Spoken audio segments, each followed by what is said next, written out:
গ্রামাঞ্চলে করা যায় এমন একটি ব্যবসার আইডিয়া, চায়ের দোকান। গ্রামে চায়ের দোকানের ব্যবসা খুব ভালো চলে, কারণ বিকেলের পর গ্রামের চায়ের দোকানে আড্ডা বসে। চায়ের দোকান করতে তেমন পুঁজিরও দরকার নেই, অল্প পুঁজিতে এই ব্যবসা করা যায়। চা পাতা, চিনি, দুধ আর চায়ের কাপ নিয়ে আপনারা এই ব্যবসা করতে পারেন। আমার দোকানে অনেক চা বিক্রেতা কাগজের চায়ের কাপ নিতে আসে। কিছুদিন আগে আমি একজন চা বিক্রেতাকে জিজ্ঞেস করি, সকালে বিকেলে মিলে আপনার 600 থেকে 700 টাকা হয় কি? সে আমাকে উত্তর দিল, দাদা আমি রাস্তার ধারে একটা ছোট্ট ঘুমটিতে চা বিক্রি করি।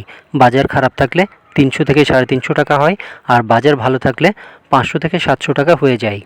অন্য আর দুটো দোকানদারকেও জিজ্ঞেস করেছি, যাদের জনবহুল জায়গায় দোকান, তারা সকালে আমার থেকে 5 প্যাকেট আর বিকেলে 5 প্যাকেট, মোট টোটাল 10 প্যাকেট চায়ের কাপ নিয়ে যাই সকালে বিকেলে মিলে।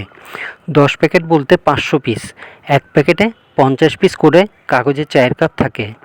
চায়ের সাথে বিস্কুট, লাড্ডু ও আপনারা বিক্রি করতে পারেন। এছাড়াও তেলে ভাজা জিনিস যেমন সিঙ্গারা, সমোসা, পেঁয়াজি, বেগুনি, আলুর চপ, জিলাপি ইত্যাদি আপনারা বিক্রি করতে পারেন। সাথে আপনি বিড়ি, সিগারেট বিক্রি করতে পারেন। আপনি চায়ের দোকানে একটা ঘুমটি নিয়ে অথবা একটা দোকান ভাড়া নিয়ে করতে পারেন। চায়ের বিজনেসে ভালো প্রফিট থাকে। 5 টাকার এক কাপ চা বিক্রি করলে মিনিমাম 1 টাকা থাকে।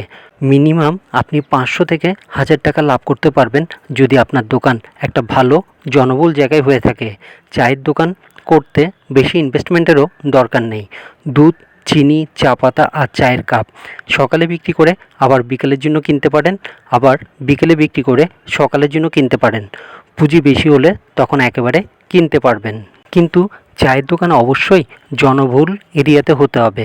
জনবহুল এরিয়াতে হলে চায়ের দোকান খুব ভালো হয়, তাহলে প্রফিট মার্জিনও খুব ভালো হয়।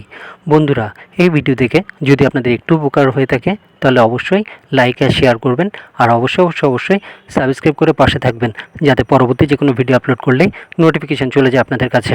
সবাই ভালো থাকবেন, সুস্থ থাকবেন। ধন্যবাদ।